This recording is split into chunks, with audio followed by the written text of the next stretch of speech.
지혜에 대해서 얘기합니다. 지혜를 12절에서는 명철로 조서로 삼고 지식과 근신을 찾아오는다. 지혜는 하나님 앞에 복을 받게 합니다. 지혜는 악을 미워합니다. 그래서 여호와를 경외하는 것은 악을 미워하는 것이다. 그래서 여호와를 경외하는 것이 지혜이고 지식이라고 분명히 말씀하고 있고, 여기 여호와를 경외하는 것, 이 지혜를 가리키는데 1장 7절 말씀이겠죠. 그래서 본문의 말씀은 결국 여호와를 경외하고 살아가는 지혜자는 악을 미워한다는 겁니다. 그러니까 아주 분명하게 선을 거놨습니다. 그러니까 악한 일에 대해서 관심을 갖지 않는데, 악인의 전형적인 삶의 자세인 교만, 거만, 악한 행실, 패역한 입을 철저히 미워하고 그것이 성도의 삶에 흔적으로도 남아있지 않도록 최선을 다해야 될 것을 분명히 말씀하고 있습니다. 로마서 12장 9절 말씀대로 악을 미워하고 선에 속하라. 이거는 우리가 추구해야 될 삶의 자세가 아닌가. 그래서 이 모습이 오늘 저와 여러분의 신앙생활 속에 꼭 아름다운 모습으로 자리하게 되시길 주의 이름으로 축원합니다. 14절에서 16절까지 보시면 이 하나님의 말씀은 우리가 이 세상에서 얻을 수 있는 가장 훌륭한 모사다라는 겁니다. 여러분, 우리가 모사 생각하면 삼국지연의에 보면은 방통, 제갈량 이런 사람들이 등장합니다. 모사를 얻으려고 하죠. 근데 그 사람들이 등장해서 결국은 원하는 어떤 뜻을 이루어나가는데 굉장히 필요합니다. 그 당시에는 이 둘 중에 하나만 있어도 뭐 천하를 도모할 수 있었다 이렇게 얘기했는데, 오늘날 나라가 안정을 찾지 못하고 큰 혼란 가운데 있는 것도 가만히 보면 이 지혜가 필요한 겁니다. 모사가 사실은 필요합니다. 그럼 어떤 거냐 하면 여기 계략, 참 지식이 있고 명철, 능력이 있어서 이를 통해 왕들이 치리하며 방백들이 공의를 세우고 재상과 존귀한 세상의 모든 재판관들이 판결을 한다 그랬는데, 솔로몬은 지혜의 세 가지 특성을 말합니다. 첫 번째가 계략입니다. 참모가 지도자 혹은 왕에게 주는 특별한 계획, 아까 방통이나 제갈량 같은 사람들, 이런 사람들이겠죠. 또 이런 사람들이 왜 필요하면 참 지식, 신모원려라는 말이 있습니다. 신모원려. 이게 뭐냐면 깊은 꾀와 먼 장래를 내다보는 생각, 뭐 보통 이렇게 얘기를 하는데, 이게 참 지식입니다. 그래서 또 능력은 계획을 성사하게 하는 힘, 이런 걸 말합니다. 그러니까 이렇게 놀라운 힘이 있기 때문에 지혜는, 세상에서 이 지혜를 가장 필요로 하는 사람들은 왕, 방백, 재상, 재판관들입니다. 그래서 도략, 지식, 명철, 능력을 이 지혜가 제공한다는 거예요. 그러니까 우리가 볼 때는 뭐 한 시대를 풍미하기 위해서 원나라 때 나간중이 쓴 역사소설 삼국지연의에 나오는 이 영웅들의 숨막히는 이 결전이 생생하게 소개되는데, 근데 그 모사의 중요성이 강조됩니다. 모사, 그죠? 방통이나 제갈량. 그 모사가 있으면 어디 속수무책으로 당하지 않고 오히려 그 모사 때문에 전쟁에서 승리를 끌어가거든요. 그런데 그 역할을 뭐가 하느냐 하면 바로 우리 인생의 모사가 바로 하나님 말씀이라는 거예요. 하나님 말씀. 그리고 신약으로 넘어오면 이 모사가 누굽니까? 성령 하나님이세요. 성령 하나님께서 말씀이 깨달아지게 하시고, 말씀이 믿어지게 하시고, 확신하게 하시고, 그 속에 두려워하지 않고 믿음으로 살게 하시고, 소망 가운데 살게 하시고. 그래서 이 바울은 디모데후서 3장 15절 17절에서 이렇게 말합니다. 성경은 능히 우리로 그리스도 예수 안에는 믿음으로 말미암아 구원에 이르는 지혜가 있게 합니다. 모든 성경은 하나님의 감동으로 된 것으로 교훈과 책망과 바르게 함과 의로 교육하기 유익하니 이는 하나님의 사람으로 온전케 하며 선한 일을 행하기에 온전케 하려 합니다. 그러니까 하나님 말씀을 통해서 우리가 이 모사를 통해서 어떻게 이 땅에서 하나님이 주시고자 하는 진짜 축복이 뭡니까? 구원 아닙니까?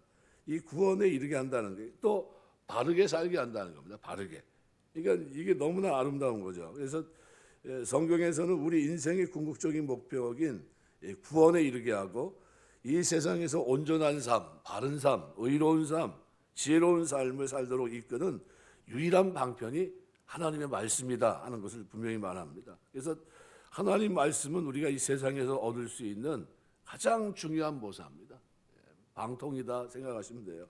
그만큼 중요합니다. 그래서 참 지혜를 알기를 원했던 거죠. 그래서 말씀을 가까이 하고 묵상하는 중에 만약 우리 살아가는 자녀들이 이 땅에서 지혜롭고 명철한 자로, 신모 원료의 한 능력을 소유한 자로, 왕보다 지혜롭고 재판관보다 공평한 자로 자라기를 원한다면, 그렇다고 한다면 성경을 가르쳐야 된다는 거예요. 성경 외에는 그 길이 없다는 거예요. 성경이야말로 이 세상이 줄 수 없는 무한한 지식과 명철과 도략과 능력을 제공한다는 사실을 오늘 우리가 확신하시고 또 그 길을 택하게 되시길 주의 이름으로 축원합니다. 그래서 시편 19편 7절 보면 여호와의 율법은 완전하여 영혼을 소송케 하고 여호와의 증거는 확실하며 우둔한 자로 지혜롭게 한다. 우리가 우둔하다 할지라도 지혜롭게 사는 길이 있습니다. 이게 뭡니까? 하나님의 말씀과 이 계명들을 통해서 살아가는 삶이라는 거예요. 그래서 17절에도 보시면 그래서 뭐라고 변하고 있냐면 나를 사랑하는 자들이 나의 사랑을 입으며 나를 간절히 찾는 자가 나를 만날 것이다. 네, 우리 하나님 앞에서 우리가 살아가는 동안 지혜를 하나님 앞에 구하게 되시길 주의 이름으로 축원합니다. 진짜 하나님 앞에 하나님 이 지혜가 필요합니다. 이 지혜가 없이는 내가 세상을 이길 만한 능력도 없고 남들보다 명철하지도 못하고 의로운 길을 걷지도 못합니다. 가만 놔두면 어떻게 될까요? 본성적으로 우리는 하나님 뜻대로 살지 못합니다. 그러니까 지혜가 우리를 의의 길로 걷게 하는 겁니다. 그래서 18절에도 보시면 부귀가 내게 있고 장구한 재물과 공의도 그러하니라. 그러니까 이 지혜를 통해서 어떻게 해요? 다 그 속에 하나님의 축복이 또 담겨 있습니다. 그래서 14절에서 16절에 모든 통치, 도략, 판결, 이 근원이 되는 지혜 능력을 말하고 지혜 능력과 유익으로부터 부귀, 재물, 그 안에 있는 지혜를 사랑하고 간절히 찾는 자에게 주어질 것을 또 말씀하고 있는 겁니다. 아주 실질적인 문제들입니다. 그래서 부귀와 장구한 재물과 공의, 이게 다 어디에 있다는 겁니까? 지혜에 있다는 거예요. 그래서 부귀도 내게 있고 장구한 재물과 공의도 그러하니라. 우리가 신앙생활 하면서 하나님 주시는 은혜 가운데 사시는 여러분 되시길 주의 이름으로 축원합니다. 전남 구례에 가면은 쌍산제라고 하는 오씨 가문의 큰 집이 있는데 이 집은 대대로 출세를 안 합니다. 그래서 집에서 글 공부하고 800석 농사를 지으며 살아갔는데 매일 가족과 머슴을 위해서 수십 명분의 밥을 합니다.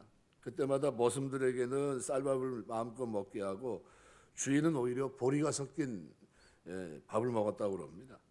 세경을 줄 때는 다른 집보다 10% 더 줬고 그래서 보릿고기에는 이자를 받지 않고 곡식을 빌려주고 이렇게 살아왔는데 이 전남 구례의 쌍산제 오씨 가문이 근데 1948년 여수 반란 사건도 있었고 한국 전쟁에 이어서 빨치산이 활동할 때도 쌍산제에 사는 사람들은 다 무사했다고 합니다. 왜 그러냐면 평소에 이렇게 돌아보면서 살아갔던 것이 인근 일대 소문이 나서 아무도 함부로 대하지 못했기 때문입니다. 이게 무슨 말이냐면 그 지혜가 선조들로부터 주어졌던 그 지혜가 결국은 그 후대 모든 자녀들의 생명을 지켰다는 겁니다.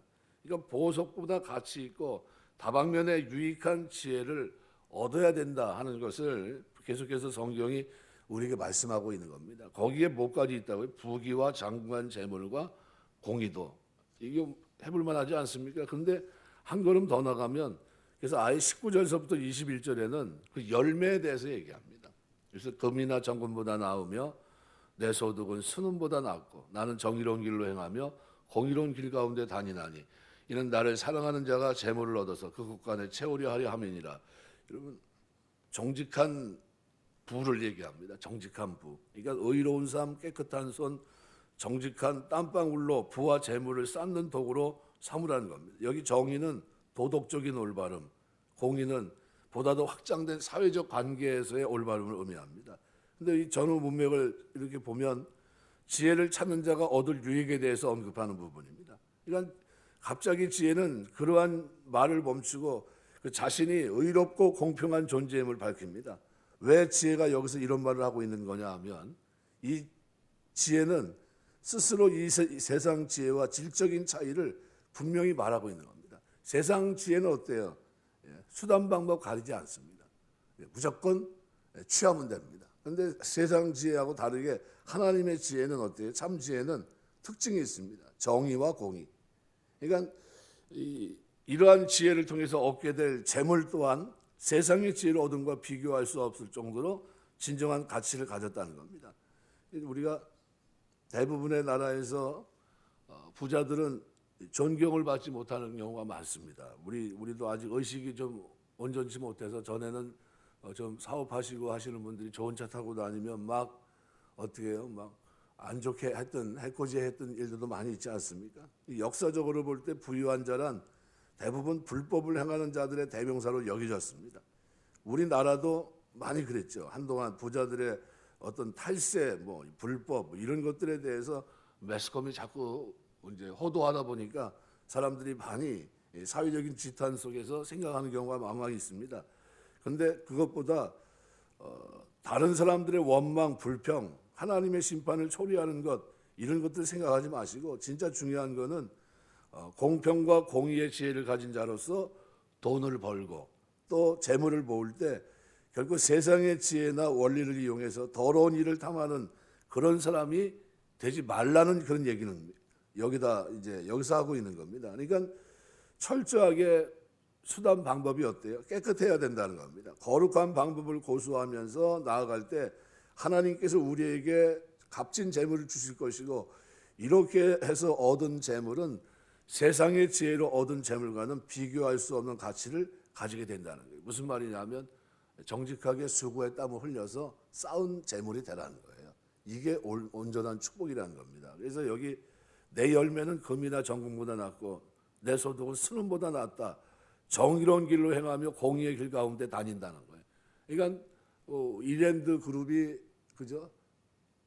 세금을 내는데 가가지고 세무서 가서 우리가 이만큼 내겠습니다. 우리가 이만큼 벌었으니까. 근데 세무서에서 그렇게 하지 마십시오. 당신이 그 세금을 다 신고하면 다른 데도 그렇게 해야 되는데 다른 데는 그렇게 낼 의사가 없습니다.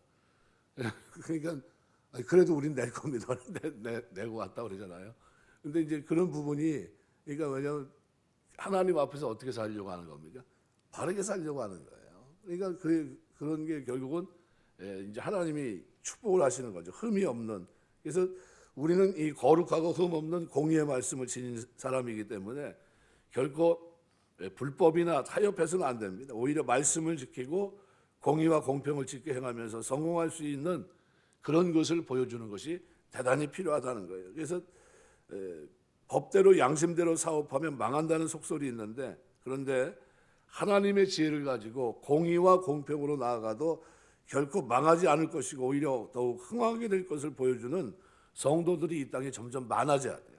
그러니까 사회의 혼탁함이 무너지는 겁니다. 잘못된 관행들이 무너지게 되고 우리 성도들은 그걸 위해서 존재하는 겁니다. 그래서 기도하면서도 어떻게 기도해야 됩니까? 하나님, 내가 하나님 바르게 섬기면서 잘되게 하옵소서요. 내가 바르게 섬기면서 열심히 땀 흘려 노력한 대로 먹게 하옵소서. 형통하게 해달라는 거예요. 내가 손으로 수고한 대로 진짜 조금의 흠도 없는 그런 게 됩니다. 그래서 어디에서 무엇을 하든 우리가 살아가는 동안 잊지 말아야 됩니다. 우리가 지닌 소유 역시 거룩한 것이 되도록 의를 지켜야 됩니다. 의를. 그러니까 그 과정이 어떤 것이냐, 어떤 자세를 가지고 살아가느냐, 의로운 삶을 살며 손을 깨끗이 하고 정직하게 흘리는 땀방울은 그런 가운데 불을 축적해 나가는 거예요. 성경이 재물을 쌓는 것에 대해서 무조건 반대하는 게 아닙니다. 이런 걸 어떻게 해요? 분명히 얘기하고 있어요. 그래서 부귀도 장구한 재물도 공의도 다 그렇다. 하나님이 지혜를 가지고 하나님 말씀대로 사는 사람들에게 이걸 어떻게 주기를 원하시는 겁니다. 그래서 진정한 성공의 면모가 뭔지를 본을 보이며 축복받으며 사는 여러분 되시길 주의 이름으로 축원합니다. 지혜로운 삶, 하나님의 축복이 무엇인지를 아는 성도의 삶의 구체적인 면모는 바로 의로운 삶, 깨끗한 손, 정직한 땀방울로 부와 재물을 쌓는 도구를 삼을 때, 그럴 때 하나님 앞에 영광이 됩니다. 사무엘하 22장 27절에 보면 깨끗한 자에게는 주의 깨끗하심을 보이시며 사특한 자에게는 주의 거스림을 보이신다 그랬어요. 깨끗한 자에게 하는 주십니다. 우리가 신앙생활을 하면서 진짜 내 그리스도인이다 하는 그 차이가 뭡니까? 하나님의 지혜로 삽니다. 하나님의 지혜로, 하나님의 방법대로. 우리가 의롭고 거룩한 삶을 살아가는 동안에도 하나님은 우리의 이렇게 살아갈 때 어떻게 해요? 하나님 말씀을 붙잡고 헌신하는 성도들의 삶에 그 삶을 책임지시고 축복하시는 분입니다. 그래서 18절 말씀대로 오늘 우리가 생각할 때 부귀가 내게 있고 장구한 재물과 공의도 그러하다 그랬어요. 이 축복이 오늘 새벽에 참여한 여러분들의 삶 속에 악을 미워하는 중에 또 우리가 살아가는 중에 하나님이 주시는 그 지혜로 세상의 모든 사람들이 그렇게 그 능력을 가지고 세상을 다스린 것 같이 그 지혜를 가지고 우리가 지혜를 간절히 구하고 만남으로 이 땅에 사는 동안 성경이 약속한 축복, 그죠? 부귀, 장구한 재물, 공의, 또 열매는 뭐예요? 금 정금보다 낫고 소득은 수능보다 낫고 정의로운 길로 가고 공의의 길로 가고 그냥 하나님의 뜻대로 살면서 바르게 살다가 누리는 놀라운 축복입니다. 그래서 이는 나를 사랑하는 자가 재물을 얻어서 곳간을 채우게 하려 합니다. 사랑하는 자들이 어떻게 살기 원합니까? 재물을 얻어 곳간을 채우기를 원한다는 거예요. 그러면 우리가 기도하면서 어떻게 기도해야 됩니까? 하나님 여기 기록한 대로 하나님 사랑하는 자, 지혜를 사랑하는 자, 하나님의 뜻을 존중하고 그렇게 사는 사람들이 재물을 얻어서 곳간에 채우는데 바른 방법으로 채워서 하나님 앞에 영광 돌리게 하시고 이 땅에서 하나님 의지하고 성공하는 본이 될 수 있도록 붙들어 주옵소서. 이렇게 기도하시고 이 땅에 사는 동안 하나님 주시는 축복 가운데 사는 여러분 되시기를 주의 이름으로 축원합니다. 기도하겠습니다.